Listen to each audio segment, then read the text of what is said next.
060 19 minutes after 8. Chancellor with us in the next 4 or 5 minutes or so, but let's get your views in on fuel duty. 57.95 is what it's set at, but we're paying a lot at the pumps. Youssef in Sheffield. Good morning. Good morning, Nick. Yes, Hi. I basically pay per month. I usually paid about for my duty, fuel duty. For the fuel, I used to pay £45 a month. Now I'm paying over like £55 a week, basically. Whoa. So basically, yes, £55 Wow, that's a week. Sorry, so when were you doing £45? How long ago was that? That was around, I would say, 5-6 months ago, basically, because I commute. My work is 25 mile commute each way, basically, from So my it's work. 50, you do 50 miles a day, is that roughly? Yeah, 50 miles a day, roughly, yes. So, okay. so that obviously the fuel just went astronomically up. And I was looking at the budget, thinking hopefully he might cut something out of fuel duty tax or whatever it is, just to make things easier for us. Instead, he's just frozen it. It's not good enough, basically, for us, people like us, really. And the worst thing about it is that, okay, I can understand the government wants a bit of money because they make a lot of money out of fuel, so they want to keep that money back. I can understand it. But surely they should just cut some taxes off us, just give us a bit of money back, really, because the prices are going up, everything's expensive, really, and I'm looking for a bit of just a tax cut, just a bit of a tax cut, just to give a bit of money, because it's really expensive, basically, Nick, and it's just unfair, really. I mean, I don't. Where are you finding that additional money from? That is a vast amount of increase to bear. I mean, it's just going out of my pay packet, really. And as a result of this, my wife, actually, she's a doctor, and I'm a teacher myself, and we are actually planning to immigrate to leave the UK early next year, because it's my wife just got a job offer abroad, really very nice income, better hours, and the Tories are making life very, very, instead of making life easier for us, they're squeezing us, basically, and as a result, we're basically moving abroad next year. So I was looking for tax cuts and just a bit of fuel, just to get a bit of the fuel price off our hands, really. But and where is it you think you'll move to? We're moving to Qatar, so we're moving to the Middle East. Right. So she got a job over there, and obviously in Qatar you don't pay any taxes. But this is the thing. No British government will be able to match the tax situation in Qatar, of course. But that's part of the problem, you see, Nick, because obviously we were planning to stay. We were planning to obviously live obviously in the UK, provided we had better working hours and if some bit of help from the government, not take our tax. I mean, we are looking for tax cuts. And obviously, Rishi Sunak is saying, he might have tax cuts before the election. Well, that's playing politics with our money, basically. Why wait until 3-4 years? Why can't you just do it now and make things life easier for us? I don't know, but I very much doubt there's a national health service in Qatar. Well, I mean, if you live in a country, right. Look, for you and your wife, I absolutely get it, because you're going to, I would imagine, make considerably more money and probably have a better standard of living, and you won't be worrying about putting fuel in your car. But we have to be relevant and say that we do live in a country where we do offer extraordinary benefits, such as the NHS, and I would imagine, I don't know the level of state education in Qatar, I very much doubt there's a benefit system the like of which we have in the UK. So I guess that's the trade-off, is it, Youssef, do you think? I do agree with you. Obviously, it's a trade-off. But for personally speaking, we paid off all our debt. I even paid off my student loans. I don't have any single amount of debt. Me and my wife, basically. And we were thinking of buying a house here. Obviously, we as Muslims, we don't have interest. We don't believe in interest, so we were thinking of buying the house outright, basically. But then we realized, hold on a minute. My wife was working long hours, basically. Obviously, as a GP, things are very hard these days because you're not. She works in out of hours, so she actually prefers seeing people. But the problem is that she's getting disrespected. It's abuse is always there. People are always fed up because people are waiting hours and hours for appointments. So she thought, why go through all this hassle? Why not just look abroad, really? And obviously, the first opportunity came and she jumped on it. So just lastly, do you mind asking, just out of interest, when you last filled up, can you remember what you paid per litre? £1, £1.49, I think. £1.49. Is that petrol or diesel? Petrol. That's a petrol car. All right, well, I hope you don't go, but it's difficult for me to make an argument why you shouldn't go. I can understand exactly why you feel the way you do, so thank you for your call on that.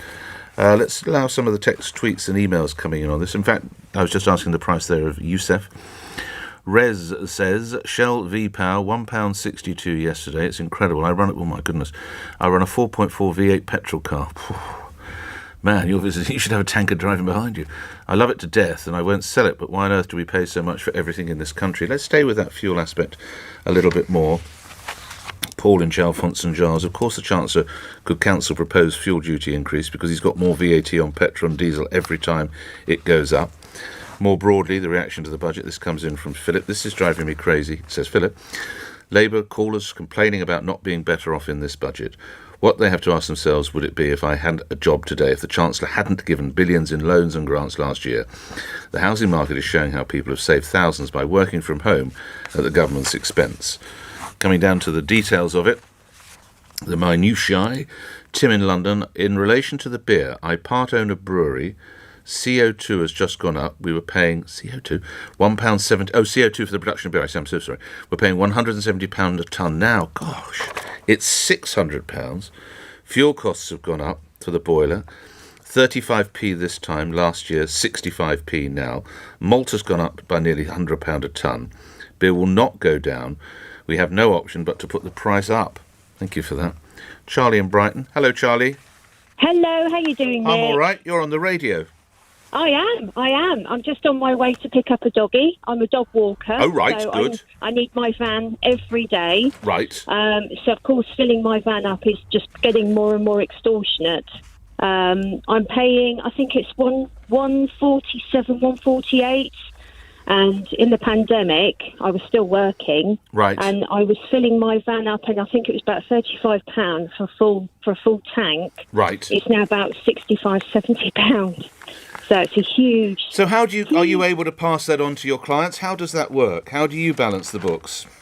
Well, I just have to make things stretch because, I did have a little pay increase for my customers, but I can't keep doing that because they've got that as well. They've got to pay things and things increase for them. So I've just got to make money stretch. You have to cut your cloth accordingly, don't you? You do, but how difficult is that getting? It's getting difficult, yeah. It is getting difficult. I mean, I've not had a break for over 2.5 years because I'm constantly working. So it just gets really difficult. So all the little things that make life a bit easier, you have to sort of cut out. But I need to keep working, and I love my job. So, will you pick up benefits anywhere else, do you imagine, from the budget, that is? Is anything coming your way that might help you? I don't know, do you like the occasional glass of beer or wine or whatever? Just about to say, glass of Prosecco. Yes, that's going to be a bit cheaper now, isn't it? So that Friday evening might be a little bit easier for me, but, not really. For the things really matter, the everyday things, I mean... It's just, it's really, really difficult for the fuel duty, especially for guys like us that need their cars, vans, vehicles every day. Yeah. Good luck with the business that you run. Thank you for that, Charlie. Fred in New Malden. Fred, what can you tell me? Good morning. I paid £8 for 5 litres the weekend. What? Hang on. £8. So how much is that? One something a litre? Yeah, well, I bought two petrol cans because I've got an old Lambretta that needs the E5. Right. They've got a new E5 with some additive, and it was £16. Sorry, so is this an old? This is a car that can't take. Sorry, that can't take unleaded, is it? Sorry, or bike. Yeah. I'm sorry. It's a 1960s Lambretta. Right, I'm sorry, motorbike. Okay, so you have to have what would almost be like leaded petrol, effectively. Yeah, or super unleaded, but I put the new E5 in. Right. With the additive. Right. And it's £8 for 5 litres. So, sorry, what does that mean per litre? I can't do the maths of the drama. It's about one something or other, isn't it? Yeah, but that's the most ever. That's ridiculous. Right, okay. And what does that mean for you? So, what economies do you need to make? Well, just come down. But I went back in and checked it and said to him, are you sure you've got it right? And he said, yeah, because it's the new additive in it, in the E5. And that's what's made it that much. Fred, thank you for that. Lazarus in Chigwell. Lazarus, your reaction to this fuel problem. Good morning. Morning, Nick. Hello. Long-time listener. Brilliant show as always. Great to have you Thanks on, for Lazarus. having me on your show. I apologise in advance. I might have to say farewell, but we'll get you back because I'm waiting for the chance to come on the end of the line. But go ahead, sir. Thank you. Okay, I've only got a brief point to make anyway. I was only going to say, I mean, I used to pay £600, over £600 on fuel every month in the job that I do. But obviously 4 months ago, I switched to electric, and now my bill is basically just dropped to £80 a month. So I'm just basically loving everything as it's going, especially on the fact that I'm not really paying for fuel anymore. That's all I was going to say. So did you say you're loving it? Did you say? Oh yes, especially the fact that I've switched to electric. Yes. Right. Okay. And have you been basically able to work out the savings? About 80%. 80 to 90% roughly. Sorry, 80% or £80? Which was it?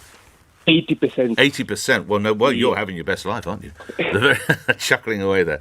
Lazarus, well done. Congratulations to you. Let's read a couple of... No, I don't need to read emails because I can say that we're delighted to say we're joined by Chancellor of the Exchequer, Rishi Sunak, on the end of the line now. Good morning to you, Chancellor. Thank you for coming on. Perhaps I can borrow a line from the Financial Times this morning from the journalist Henry Mance, who says that the British people may have thought their concerns were soaring gas prices, waiting lists, climate change and education. But in fact, Chancellor, we need to worry about the cost of champagne. Some would say your budget is pro-Secco and against the working man. Chancellor, good morning. Good morning. What is it? Well, rising gas prices. We froze fuel duty for the 12th year in a row. Waiting lists. We already announced a plan a couple of months ago to get extra money into the NHS to tackle the waiting list with, I think, the biggest investment the NHS has seen with the new dedicated health and social care levy. And in terms of helping the working man, we cut taxes yesterday for millions of people in the lowest pay. So I think actually on all the things you mentioned, yesterday's budget delivered strong action. But do you think they really will be celebrating north of the Red Wall because of the cost of Prosecco coming down, Chancellor? Actually, I'm in the north at the moment. I'm speaking to you from Bury at the world-famous market here, which was a benefit of our Levelling Up Fund, actually. So we announced the Levelling Up Fund last year. That's to get money into communities across the country, whether it's in the north, whether it's in the southwest or wherever, to help regenerate areas. They're happy here. They're celebrating about that, as they rightly should be. And that's what this government is about, levelling up everywhere. And let's talk about Prosecco for a second, actually, because I don't believe you drink it, Chancellor, do you? Well, I don't, but I've learned a lot more about all of these things over the last 6 months. So we have a system that it makes absolutely no sense. And we currently tax sparkling wines like Prosecco 28% more than still wines, even if they have the same alcohol content.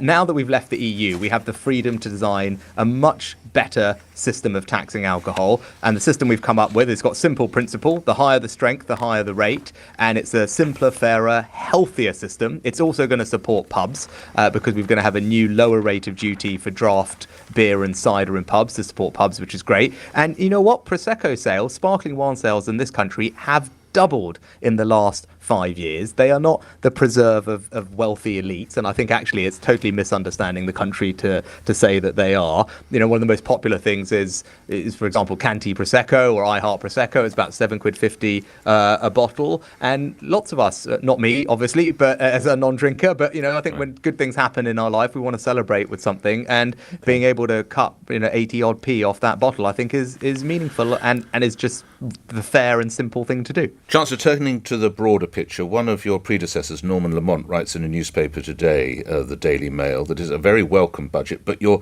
harnessing a lot of it, the stock of debt as against the GDP. If your predictions are right, the debt will start to stabilise and fall, but we need growth in our economy, and some figures suggest there will be no growth. Could you find yourself being a hostage to fortune? Well, I haven't read the article, but I think Norman is right in the sense our debt to GDP is at a high level as a result of what's happened to the economy. But you'll only get it down if growth grows, of course. This is the concern, isn't it? Yeah, and the forecasts yesterday by our independent forecasters show that that's one of our new fiscal rules, is that debt should be falling over the medium term. They've said that it will be. And we're meeting that rule with a little bit of a buffer to deal with, as you said, look, there are unexpected things that happen. There are challenges that we know are on the horizon, and we want to make sure we have some resilience and protection against them. We've created a bit of a buffer to do that.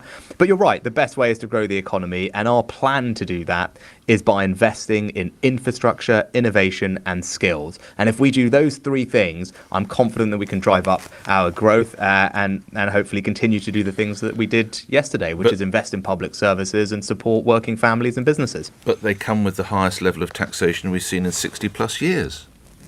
They do, and as I acknowledged, very happy, Mr. Sunak. No, well, I think anyone who saw my speech yesterday would have seen my thoughts on that. I was very open about that. It's not something that I'm comfortable or happy about, but it is largely the consequence of us suffering the worst economic shock in 300 years and our response to that. All the numbers yesterday showed that our plan, by the way, has worked. The economy is recovering faster than anyone thought. Far fewer people out of work, record numbers of job vacancies. That stuff doesn't happen by accident. Actually, it was described, our plan yesterday, as remarkably successful. And it's because of that we were able to then now invest in public services and support families and businesses. But look, on the taxes, I was very clear. I want to see taxes coming down, not going up. My mission over this parliament is to do that.